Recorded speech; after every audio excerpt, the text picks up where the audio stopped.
Bonjour à tous, bienvenue dans ce format de type podcast consacré à la psychologie du coureur. Je suis avec l'entraîneur et psychologue Laurent Vicente et aujourd'hui on va parler de la blessure chez le coureur. Comment vit-on une blessure? Comment comprendre cette blessure, se relever de celle-ci et comment maximiser les chances de ne pas se blesser. Un gros sujet qui touche, je dirais sans me tromper, 100% des coureurs. On s'est tous blessés au moins une fois quand on est sportif. Et justement, Laurent, la blessure est-elle une fatalité? Alors, c'est une belle question. Euh, Concrètement, en effet, c'est pas parce qu'on est tous passés par la blessure, c'est pas parce que plus on va vers le haut niveau et plus on a tendance à être une blessure ambulante, ou en tout cas à avoir toujours des petites blessures que j'appelle plutôt d'ailleurs des bobologies, que l'on supporte, que l'on garde toujours sur le bord du supportable. C'est pas parce qu'on est tous une fois blessés de ci, de là, ou parce qu'on est tous en allant vers le haut niveau, souvent accompagnés par des bobologies, que la blessure est une fatalité. Je dirais simplement que la blessure, c'est un accident. Et comme tout accident, un accident n'est jamais accidentel, purement accidentel. Donc il y a toujours des causes, il y a toujours des petites raisons pour lesquelles on peut travailler, sur lesquelles on peut travailler de manière à ce que l'on n'arrive pas de façon fatale à une blessure fatale.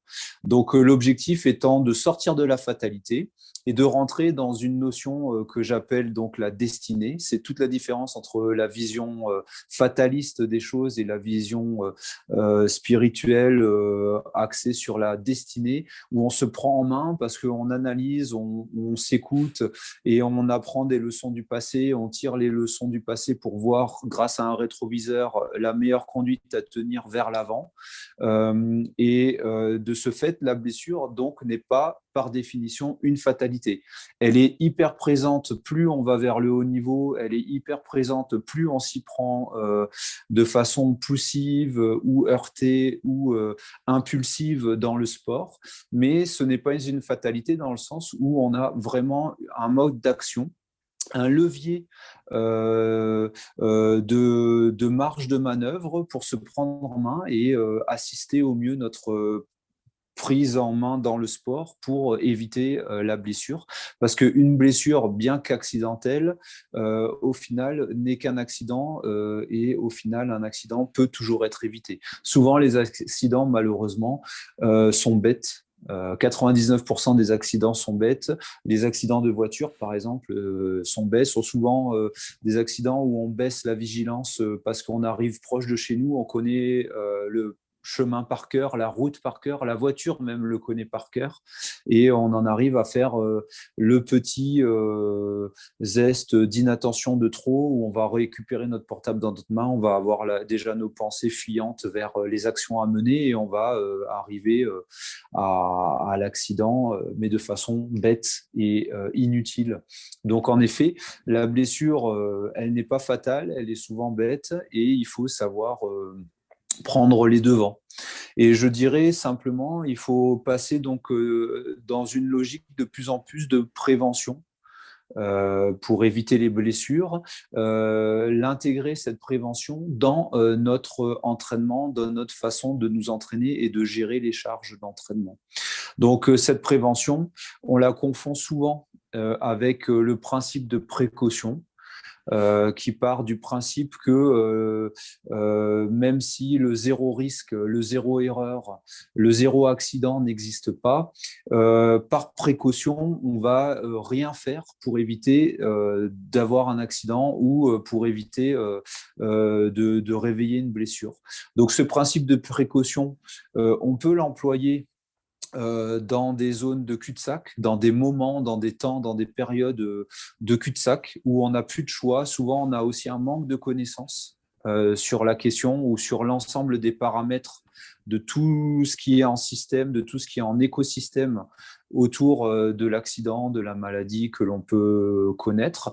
Et souvent, donc, les médecins, et c'est ce qu'on a vécu pendant toute cette mascarade d'un an et quelques de confinement, on est rentré dans une logique de précaution, on a tout stoppé par précaution souvent parce qu'on ne comprend pas tout et on préfère éviter les problèmes. Et on n'est pas rentré dans une logique de prévention. Prévention, forcément, qui vient en amont et qui évite de tomber dans un cul-de-sac, dans une impasse, où on a raté bon nombre de carrefours, énormément de carrefours pendant des années, et on en arrive à des impasses. Et forcément, quand on regarde à court terme, et les politiques ne pensent qu'à court terme, ou quand on regarde de façon localisé et pas très globalisé sur du long terme, par définition, on a tendance à regarder qu'un ou deux carrefours ratés, qu'un ou deux ronds-points ratés, qu'un ou deux feux rouges ou embranchements ratés. Mais il faut remonter encore beaucoup plus loin pour comprendre pourquoi on en est arrivé là et pourquoi on en est au point d'être obligé, on n'est jamais trop obligé, mais pourquoi pas être obligé à prendre un principe de précaution au lieu d'être dans la prévention. Donc quand on est dans la prévention, la fatalité est encore moins, la blessure est encore moins une fatalité. Et la fatalité est encore moins évidente quand on est blessé. On peut toujours se remettre en question et comprendre que l'on a fait des mauvais choix et que l'on a trop longtemps procrastiner certaines actions pour justement rentrer dans une démarche préventive et donc saine, santé, bien-être et évitant la blessure, quoi. Je dirais également que cette logique de précaution qui prime malheureusement sur la logique de prévention qui devrait primer et qui normalement fait partie de tous les bons entraînements, elle rentre dans la logique d'un bon entraînement qui prend moins de temps parce qu'il est mieux organisé la plupart du temps et il blesse moins aussi. Un bon entraînement prend moins de temps ou peut prendre moins de temps et blesse moins surtout. Donc concrètement, souvent on se blesse davantage parce qu'on n'en fait pas assez. Et c'est le principe de précaution qui nous amène plutôt à ne pas en faire assez, surtout avec des à-coups et des coupures. Et on se blesse beaucoup moins quand on en fait plus que pas assez. Et souvent, on n'en fait pas assez pour des gens qui en font surtout pas assez. Et les limites que les gens ont à leur esprit ne sont pas celles qui nous concernent. Donc, on n'en fait toujours pas assez pour des gens on en fait toujours trop pour des gens qui pensent qu'on n'en fait pas assez. Et on n'en fait toujours pas assez selon les limites des gens qui, eux, n'en font pas assez. Alors que nous, finalement, on en fait plus, on en fait peut-être trop parfois, mais comme c'est encadré par un bon guide d'entraînement, un bon guide entraîneur, on arrive à rattraper un peu le tir et à pousser l'adaptabilité du corps pour que finalement, on n'en fasse jamais trop quand c'est bien fait. Et donc, c'est tout ce jeu-là entre quantité et qualité qu'il faut toujours savoir manier. Et ça, je vous renvoie aux interviews précédentes où on a parlé d'une bonne planification d'entraînement et comment jongler sur les bons paramètres de tir. Et la quantité et la qualité en font partie. Et c'est toujours un alliage subtil, un mariage qui demande de l'expérience, des compétences, du vécu. Et c'est pas uniquement la science qui nous donne les éléments, mais c'est aussi beaucoup le terrain et l'expérience de terrain. Et accepter donc qu'un entraîneur, même s'il court plus beaucoup, puisse savoir mieux que nous alors qu'on court. Et c'est marier donc les expériences de terrain que l'on a en tant qu'athlète et l'expérience de terrain de l'entraîneur, les marier de façon à ce que on puisse avoir toujours une meilleure démarche préventive et pousser la fatalité de la blessure à une dimension quasiment nulle, quoi.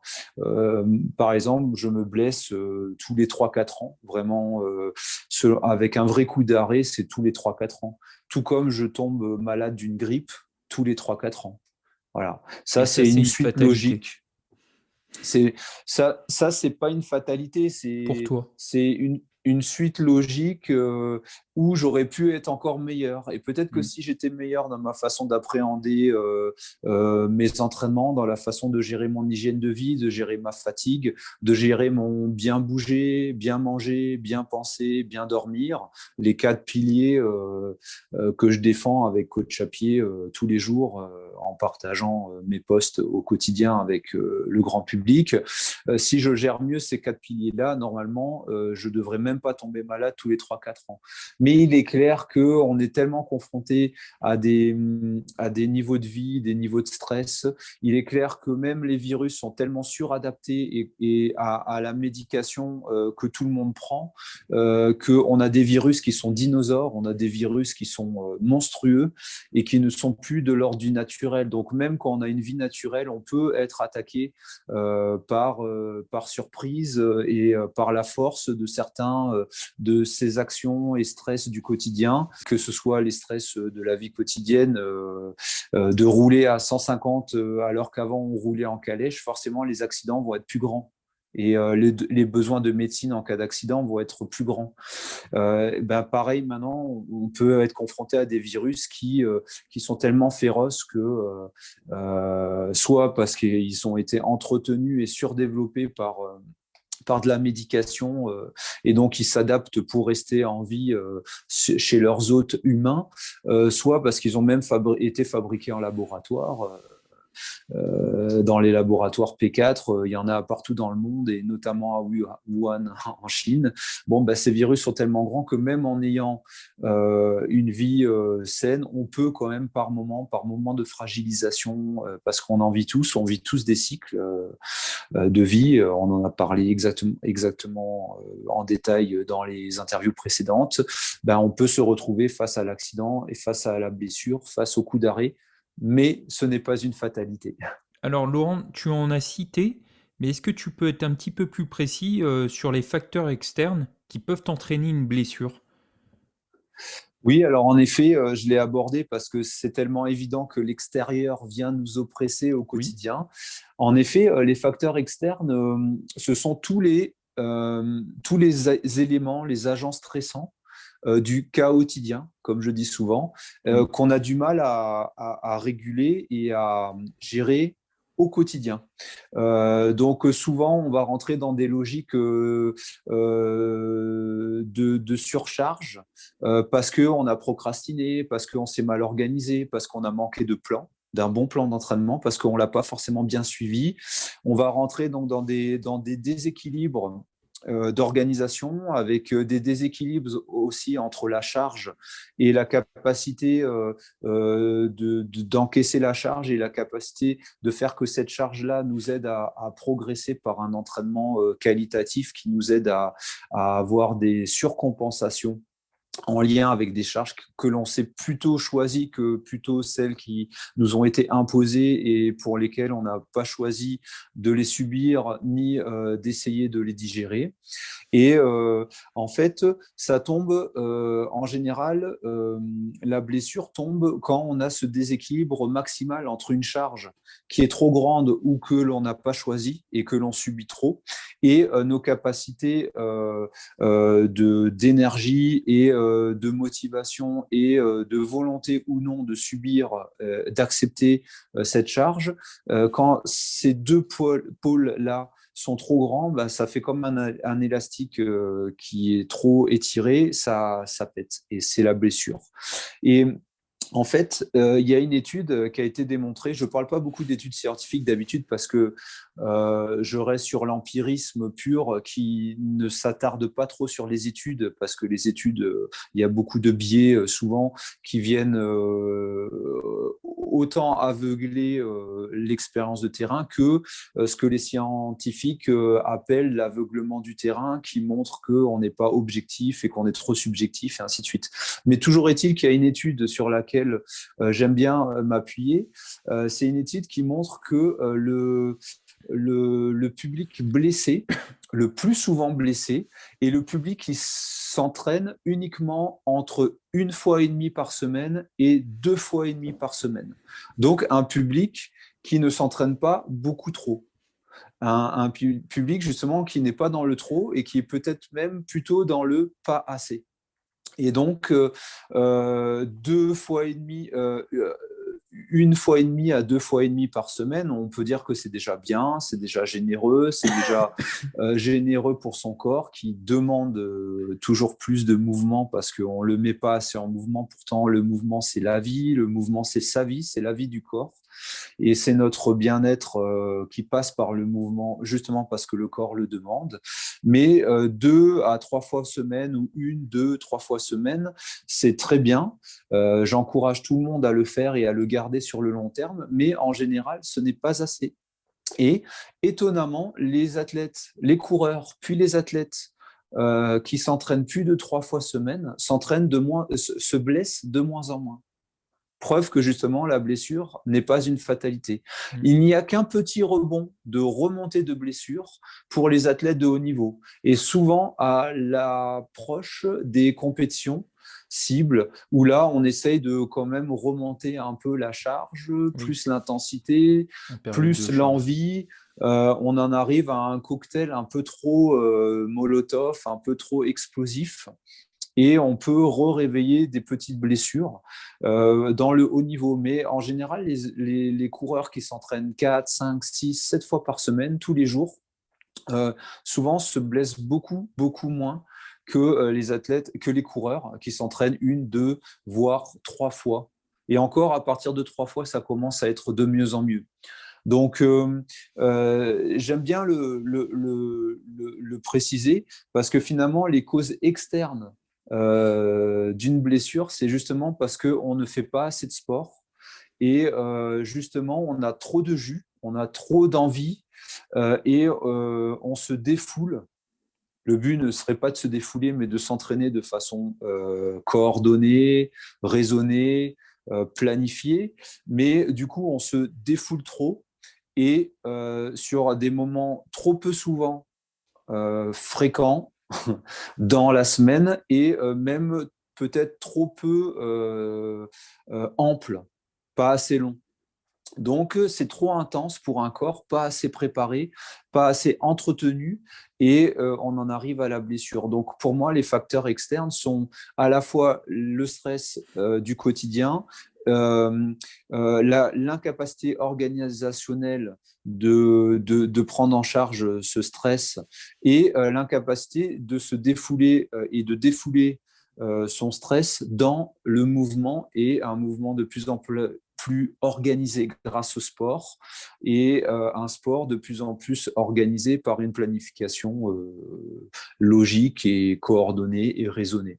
Donc c'est un peu comme cela que je vous résumerai les causes externes. Alors bien entendu, je ne suis pas rentré dans les détails, mais tout le monde pourra le comprendre.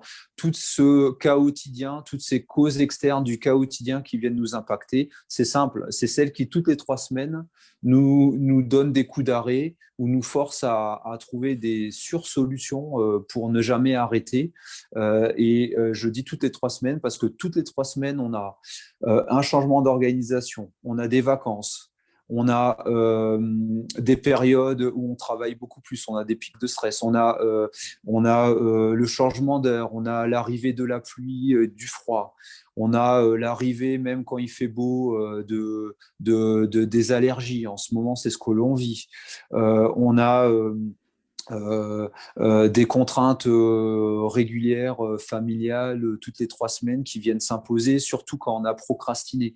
Donc bref, tout, toutes les 3 semaines, on a ce cas quotidien qui vient par étapes nous surcharger et nous faire bugger un peu et nous faire arriver à des mini-crises. Alors soit la crise, ça va être un coup d'arrêt dans notre continuité d'entraînement, soit ça va être une forme de burn-out, une forme de suractivité qui nous pousse à tout lâcher d'un coup au bout d'un moment, soit ça va être la blessure.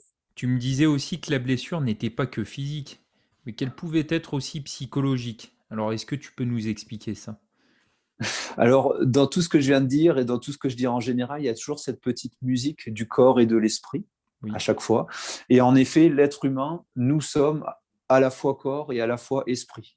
Je dirais même plus, nous sommes 100% corps, 100% esprit. Et le but, c'est d'unir ce 100% corps et ce 100% esprit ensemble. Toutes les pathologies viennent d'une désunion de ce 100% corps et de ce 100% esprit.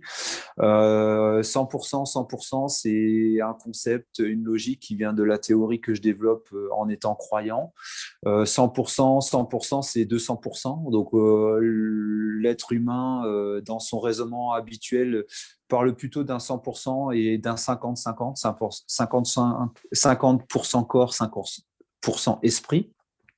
Moi, je parle plutôt d'un 100%, 100%, qui renvoie à la spiritualité d'un Dieu qui s'est fait homme en la personne de Jésus, et ce Dieu qui s'est fait homme en la personne de Jésus est à la fois 100% divin, 100% humain, 100% homme, 100% Dieu et 100% homme, et à nous, en tant qu'être humain, d'être 100% humain et 100% divin, sans pour autant se prendre pour Dieu quand on est dans le 100% divin. C'est là toute la subtilité entre la religion, la spiritualité forte et le terrorisme, l'extrémisme et le terrorisme. Et donc, en fait, tant qu'on n'arrive pas à garder ensemble cette union corps-esprit, et je précise, cette union 100% corps et cette union 100% esprit, ben, on en arrive à des pathologies, qu'elles soient de l'ordre de la blessure quand c'est le physique qui l'emporte, ou qu'elles soient de l'ordre du burn-out, par exemple, ou de la folie, même dans les pathologies extrêmes. C'est qu'il y a toujours une déconnexion du corps et de l'esprit. Et cette déconnexion, elle est liée, pour la partie psychologique, à une cassure, un trauma qui a poussé à nous échapper de notre corps, à être dans un malaise vagal psychologique où on a oublié, on a eu une amnésie de ce qui s'est passé tellement c'était traumatisant et fort. Et donc, il y a eu cette coupure-là du corps et de l'esprit, et c'est ça qui amène les pathologies lourdes, plus ou moins lourdes, jusqu'aux pathologies lourdes de la psycho. Et pareil, si on revient sur les pathologies beaucoup plus physiques que psychologiques, finalement, ce sont des coupures, comme je viens de l'expliquer, avec un cas quotidien qu'on n'a pas su gérer avec une mauvaise organisation, une mauvaise planification, un mauvais suivi de la planif, et qui a imposé des coupures, quoi. Et ces coupures font qu'on s'est concentré plus sur les charges familiales et professionnelles, et on en a oublié son corps. Je préciserai que quand même, on a besoin de dormir tous les jours pour reposer notre esprit. C'est pour ça d'ailleurs que beaucoup de gens ont des problèmes d'insomnie, c'est qu'ils n'arrivent jamais à reposer leur esprit. Et ils ont peur de ce que les rêves pourraient leur aider à reposer justement leur esprit et jusqu'à leur âme, apaiser leur âme.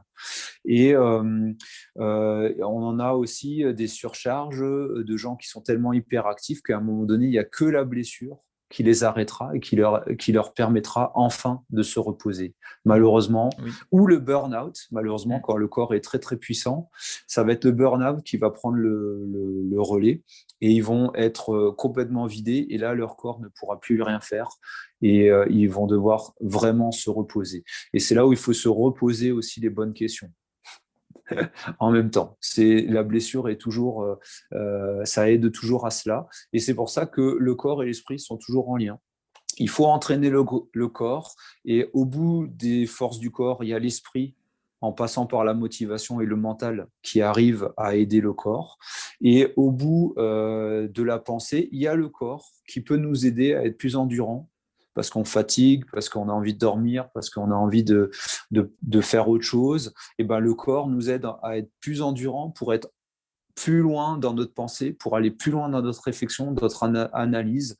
Souvent, cette réflexion et cette analyse, quand on rentre vraiment dans la psychanalyse, elle nous convoque des peurs. Et donc, il faut être très puissant physiquement pour ne pas subir les peurs au point de se rétracter, mais continuer à s'ouvrir. Et donc, le corps et l'esprit sont toujours importants.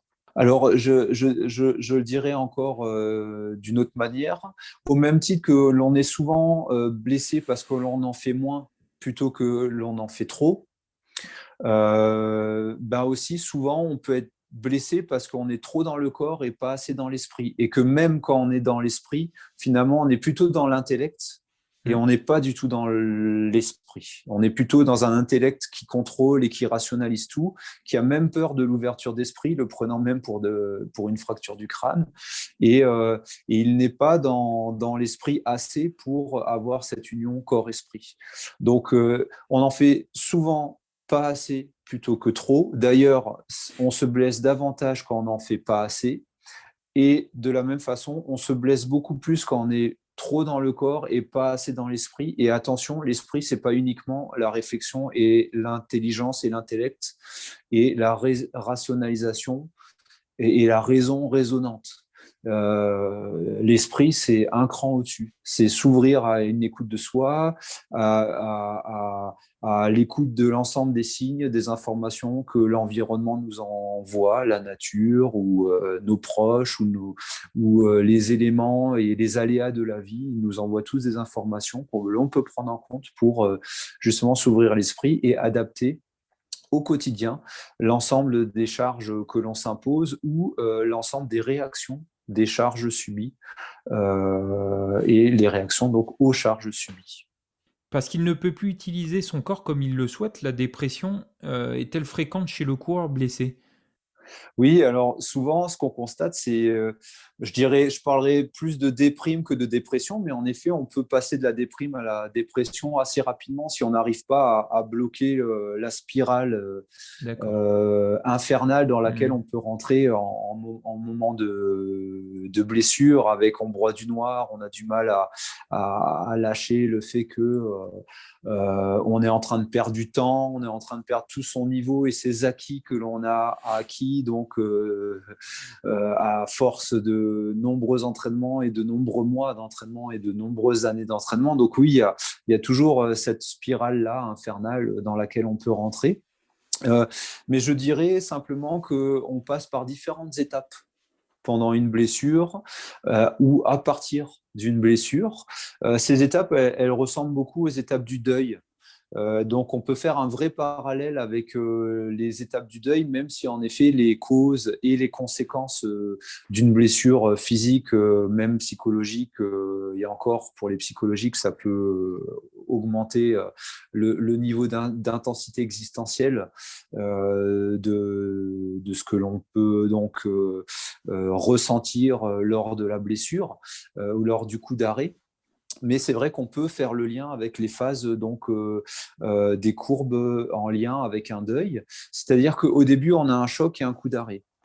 On a une première réaction qui nous fait déployer de l'énergie pour ne pas subir et encaisser le choc trop. Même si les trois réactions peuvent être la fuite, l'attaque ou figé sur place, ça demande une montée d'adrénaline, une montée d'énergie, une montée de force, une montée même de présence d'esprit, de vivacité d'esprit, où on s'étonne nous-mêmes d'être dans la réaction.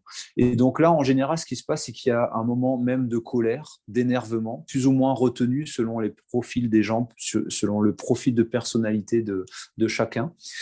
Et on passe par une période après tranquillement de déni. Soit la colère arrive avant le déni, soit elle arrive en même temps que le déni.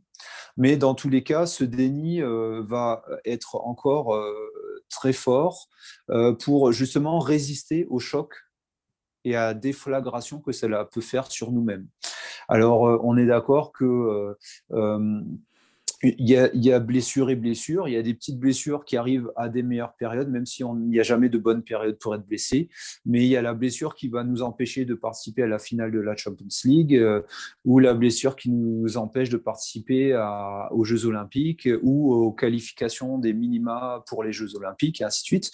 Et il y a des blessures comme en ce moment, des périodes un peu plus creuses où on a plus de temps pour se remettre en question, travailler en profondeur la cause et les conséquences aussi que peuvent occasionner les blessures. Et on peut remonter tranquillement la pente sans passer par les phases suivantes donc, du deuil, de la courbe du deuil. C'est qu'après la colère, on rentre un peu dans le déni et on rentre dans une phase de déprime progressif, de résignation progressive et de peur aussi de plein de choses qui viennent nous accélérer la pente glissante qui nous fait tomber et passer de la déprime à la dépression, justement. Et après, une fois qu'on est au creux de la pente, on va arriver à une capacité d'acceptation, de rebond, de résilience qui nous permet donc de rebondir plus ou moins tôt selon chacun et de rebondir, même si on rebondit tard, avec une impulsion plus ou moins intéressante pour vraiment remonter à la surface, ressortir un peu la tête de l'eau progressivement. Donc avec de l'acceptation, avec même du pardon des fois si c'est nécessaire. Il y a des fois des accidents qui ont été occasionnés par quelqu'un d'autre, même dans le sport, et on peut pardonner à la situation ou à l'adversaire qui nous a fait chuter, ou au ballon qui est passé par là avec des gens qui jouaient au foot sur la piste alors que c'était interdit de jouer sur le terrain d'herbe sur la piste, et ça nous fait chuter, et ainsi de suite. Bon, il peut y avoir plein de phases à pardonner, et après on peut rentrer donc dans des logiques de reconstruction de soi, de reprise en main, de retrouver du sens, de réorganiser un nouvel entraînement avec un avant et un après. La blessure aura permis une telle remise en question qu'il y aura un avant et un après, avec donc un renouveau dans le sens, un renouveau dans la façon de s'entraîner. Et on va, comme une charge d'entraînement qui nous fait descendre avec la fatigue et qui nous fait surcompenser après un certain temps de 24 ou 48 heures ou 72 heures, selon qu'on travaille une VMA courte, du sprint ou une VMA longue. Sprint, VMA courte, VMA longue, dans ce sens-là, exactement. Ben là, c'est pareil. On va plus ou moins rebondir avec force et résilience et plus ou moins surcompenser selon que l'on s'est assez remis en question et que l'on a retrouvé et remis les éléments du puzzle de notre préparation et de notre entraînement dans le bon ordre, et pourquoi pas avec d'autres pièces nouvelles ou des pièces que l'on avait perdues et que l'on a retrouvées, que l'on remet dans le puzzle pour se réouvrir un avenir plus prometteur avec des performances, pourquoi pas, plus grandes également.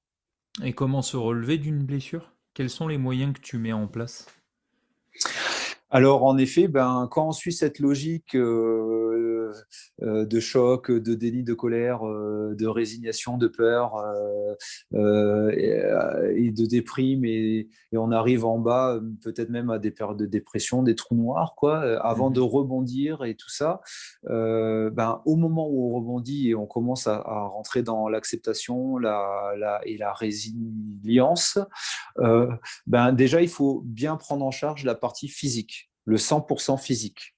Donc, ça passe par différentes étapes. Je n'ai pas trouvé d'acronyme pour ces différentes étapes. Elles sont au nombre de 8. Mais peut-être un jour, je trouverai un acronyme. Mais pour le moment, il n'y en avait aucun qui me semblait bon. Il y a une étape de protection et d'évitement et de zéro symptôme pendant 24, plus 24, plus 24 heures. À chaque 24 heures, en fait, on est vraiment dans un zéro symptôme. C'est-à-dire qu'on évite de tester si notre cheville, par exemple, nous fait mal toutes les heures.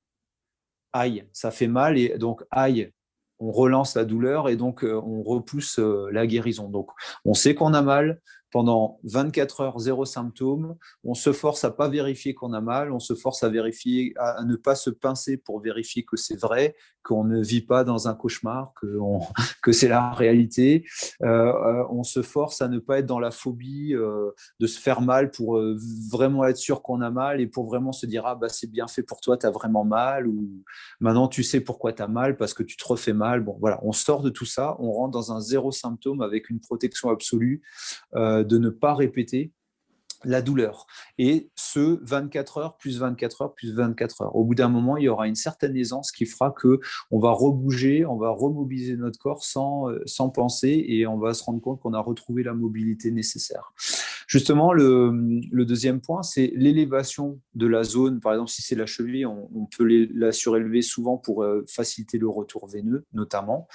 Le tout joint avec de la compression, plutôt que de la glace, parce que en fait, on se rend compte que la glace, ça aide à réduire l'inflammation, mais l'inflammation, elle nous aide à guérir, parce qu'elle nous apporte tout ce qu'il nous faut en termes de chaleur grâce au frottement sanguin et lymphatique, et aussi tous les approvisionnements nécessaires en termes de réparation et de rejet des déchets en dehors de la zone concernée.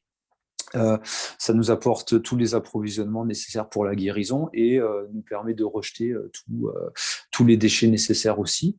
Et on se rend compte que finalement, la glace apportait de la compression plutôt que elle réduisait l'inflammation et donc limiter un peu la pression pour améliorer la circulation. Mais on se rend compte qu'il vaut mieux faire de la compression avec des bandages sur la zone pour pouvoir accélérer la circulation et le rejet également de ce qui doit partir de la zone.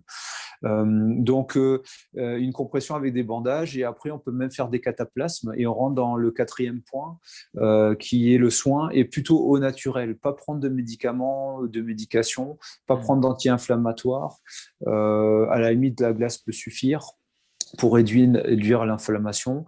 Et les anti-inflammatoires, c'est toujours trop drastique et l'inflammation sert à quelque chose malgré tout. Et ça, comme toute médication, ça apporte des effets secondaires. Donc, rentrer dans des soins naturels qu'on peut notamment apporter par des cataplasmes qui jouent la troisième marche, qui est la compression. Grâce à des bandages, on peut mettre donc des soins au naturel en même temps que les bandages. Ça peut être de l'argile, ça peut être de l'huile, des huiles essentielles avec l'arnica ou autre. Bon, là, on rentre dans des logiques plutôt de naturopathe. Je ne m'engagerai pas là-dedans, mais il faut l'entendre, quoi. Protection, élévation, compression, soit au naturel. Après, l'autre point, cinquième point, c'est l'optimisme. Il faut être quand même optimiste, être confiant en son corps et en capacité naturelle de guérison de son corps. Et on se rend compte que finalement, on a beau faire des diagnostics, tous les professionnels de la réparation, du soin, les experts médicaux, que sont par exemple les médecins ou les kinés, se rendent compte que le diagnostic le meilleur, c'est celui que pense la personne concernée, la personne blessée. Donc, on a beau dire, ça va vous prendre à peu près 3 semaines. Si la personne, elle pense que ça prendra qu'une semaine, le diagnostic qui tend vers la semaine est plutôt le meilleur que celui de 3 semaines. Ou inversement, la personne qui dit, je ne suis pas sûr que dans 15 jours, ça suffira.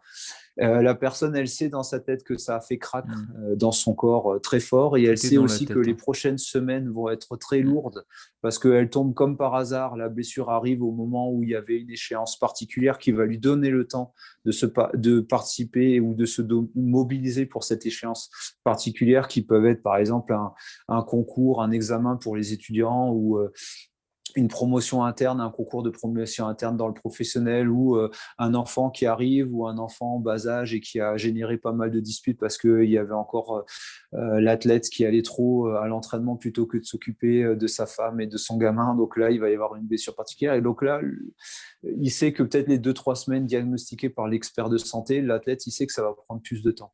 Donc en général, l'optimisme, c'est pas un optimisme béat où on est dans du positivisme et du positivisme béat, mais un optimisme où on a confiance en son corps et on a aussi confiance en soi et on sait qu'on est capable, avec l'expérience, ça s'est déjà passé, on est capable de revenir et souvent, c'est là le meilleur temps de diagnostic. C'est celui que le coureur ou la personne concernée par la blessure ressent le plus et se prédit elle-même le plus, quoi. Après, le sixième point, c'est rester actif, toujours actif. Il y a toujours des moyens de rester actif. Là encore, on va à l'encontre du principe de précaution. On est vraiment dans la prévention, même en période de réparation, parce que la prévention même a été peut-être insuffisante. On en est arrivé à une blessure et à une réparation. Ben, même là, on peut encore, toujours et encore, essayer d'éviter la précaution toute, qui est de stopper tout. On peut toujours trouver des zones du corps, des parties, des détails faibles qu'on n'a pas assez travaillé, qui ont d'ailleurs été les causes de notre blessure. On peut toujours travailler les capacités périphériques ou résiduelles autour de notre blessure et en lien à notre blessure. Donc, on peut toujours marcher un peu ou faire de la natation, faire du vélo, même faire du vélo stationnaire en levant une jambe parce qu'on a vraiment une jambe qui est vraiment en mauvais état. On peut toujours travailler le gainage, le renforcement sur des zones qui ne concerne pas la blessure. Voilà, toujours rester actif. Et pour rester actif de façon logique et progressive, qui est le dernier point, la progressivité, s'offrir des blocs d'une semaine. C'est-à-dire que moi, je sais qu'à chaque fois que je suis blessé, même si ça prend 3 semaines, je vais me faire des blocs d'entraînement d'une semaine. Et même si je me sens mieux, et même si je pouvais commencer à recourir ou recommencer à faire du fractionné, qui est une étape au-dessus, je vais rester à l'étape en dessous pendant une semaine et je vais organiser ma semaine de façon très très constructive et très professionnelle et très mobilisante avec des charges quand même conséquentes autour de ce que je peux faire sans prendre de risque de revenir trop tôt à un effort qui pourrait trop tôt donc trop stimuler le corps. Parce que n'oublions pas, je le répète souvent, mais le corps s'use d'autant plus qu'on ne l'use pas, qu'on ne l'utilise pas, en fait, qu'on n'en use pas. Donc, il faut toujours l'user à bon escient, sans en abuser, et toujours le mobiliser de façon construite et planifiée. Et avant de passer, par contre, à une étape supérieure, s'assurer qu'on est prêt à passer à l'étape supérieure. Tant qu'on n'est pas assuré de cette étape supérieure, on peut rester à l'étape inférieure, mais toujours travailler très assidûment et user le corps, en user sans en abuser, utiliser le corps sans l'user justement, l'user à bon escient et avec les bonnes charges en intensité et en volume, en qualité et en quantité, pour même une étape en dessous, quand même travailler fort et passer à l'étape au-dessus, le bloc d'une semaine suivante.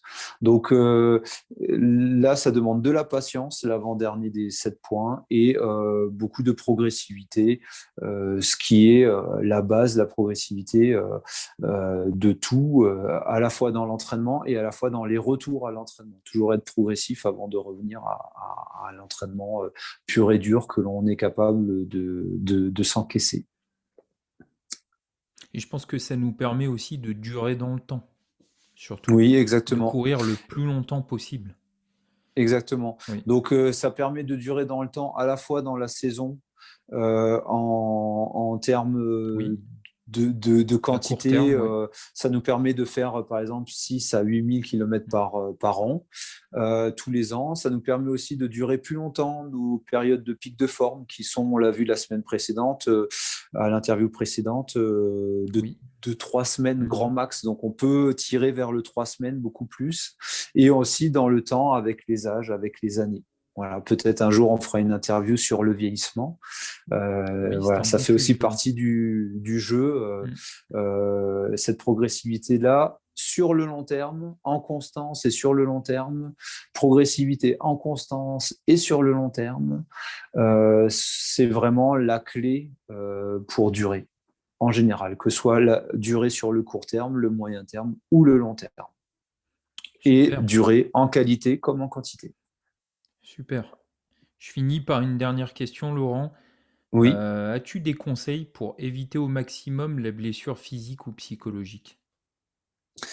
Alors oui, les conseils, ce serait une forme de résumé un peu de tout ce T'en qu'on as vient de donné voir, un, t'en as donné un. voilà, qu'on vient de voir sur toute cette interview. Je dirais en premier lieu, suivre un bon plan. Hmm. Ok, un bon plan, c'est pas évident à trouver, hein. Ça se trouve pas uniquement dans les magazines. Préparer son marathon en 4, 5, 6, 8 semaines, hein. C'est pas aussi simple que ça. Souvent, c'est 4, 5, 6, 8 semaines à partir d'un bon entraînement et de superbes bases. C'est pas à partir de rien et à partir d'un redémarrage et d'un débutant d'entraînement. Donc, suivre un bon plan avec un bon entraîneur, pourquoi pas, c'est conseillé. Bien le suivre, ce bon plan, et le suivre pour de bon. Parce que entre avoir un bon plan et bien le suivre, justement, toutes les charges extérieures qu'on a évoquées, qui font qu'on peut avoir des surcharges quotidiennes, qui font qu'on a des à-coups et ainsi de suite, et donc ça peut amener jusqu'aux blessures, ben, font qu'on ne le suit pas forcément très bien, le plan. Donc, bien le suivre, mettre toutes les marges de manœuvre en termes d'organisation et en termes de mobilisation et de motivation personnelle dans un axe qui va faire qu'on va bien suivre ce plan, ce bon plan. Après, je dirais en trois, s'écouter, beaucoup s'écouter et partager avec l'entraîneur aussi. Donc, écouter son corps, écouter son entraîneur et partager cela avec soit par rapport à une analyse, qui est le quatrième point, une dimension d'analyse que l'on partage avec ses propres réflexions sur soi-même et que l'on partage avec un entraîneur si on en a un. Donc, rentrer dans une dimension analytique. Et c'est là où le psychologue, psychanalyste que je suis à développer tout cet esprit-là de capacité d'analyse. C'est pas évident de rentrer dans l'analyse et de rentrer dans la vraie pensée. Les gens pensent comme ci, comme ça, comme ils joguent ou ils courotent, mais vraiment penser, comme vraiment s'entraîner, ça demande vraiment toute une mobilisation au quotidien qui demande de franchir plusieurs caps, plusieurs paliers avant de vraiment bien penser et avant de vraiment bien analyser les choses. Donc souvent la blessure, elle nous permet de rentrer dans une dimension d'analyse pour se remettre en question et trouver les moyens de tirer les leçons et que ça n'arrive plus également. Tirer les leçons pour que ça arrive le plus tard possible et que ça n'arrive plus et que grâce à ces évolutions-là, on progresse encore plus parce que avec cette façon de penser qui nous a amené à la blessure, on arrive finalement à des paliers de niveau où on ne progresse plus assez. Donc, c'est que ce quatrième conseil de l'analyse qui nous permet de rentrer dans cette dimension en détail, de trouver les solutions sur le court comme le long terme et de faire en sorte qu'on puisse vraiment progresser une fois qu'on sort de la blessure parce qu'on a trouvé les solutions pour casser un peu ce qu'a fait finalement la blessure et nous a cassé le rythme. Ben là, ça va nous casser nos habitudes pour lesquelles on s'était peut-être un peu trop endormi et on avait trop usé notre corps plutôt que renforcer notre corps. Parce que le bon entraînement, on en use sans en abuser et il nous permet donc de ne pas se blesser, mais de se renforcer. Le dernier point, je dirais toujours remercier la blessure malgré tout, même si c'est dur à accepter.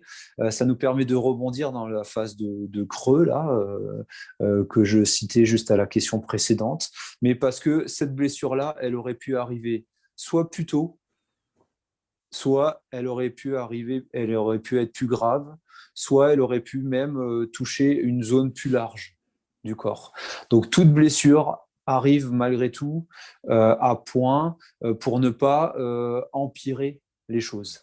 Donc remercions malgré tout la blessure de nous donner ce coup d'arrêt-là pour pouvoir positiver, mais cette fois-ci, pas cette pensée positive béate, mais rendre positives les choses et tourner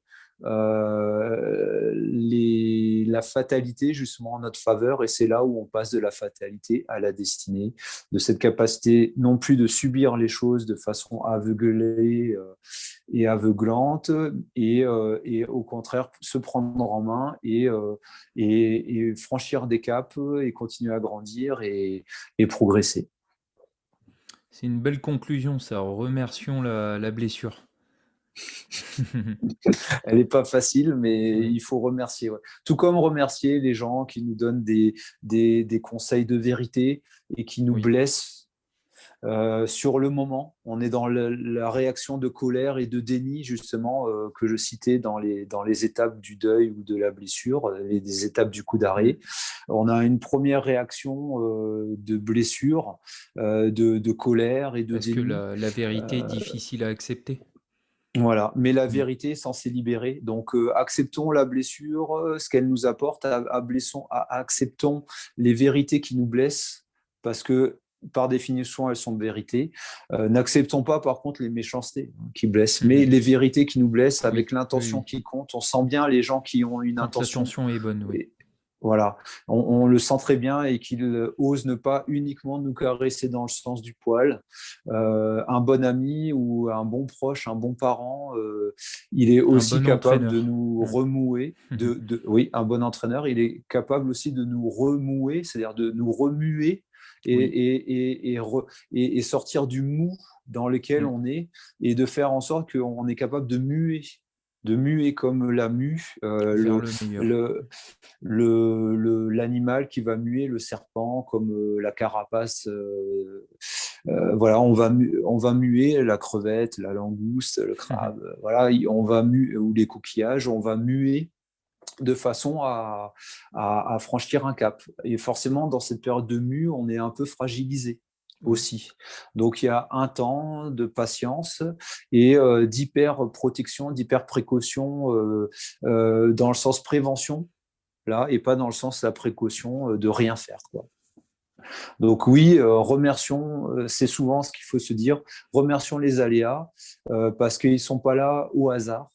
Euh, les aléas sont là pour nous remettre un peu dans la bonne direction et le bon chemin.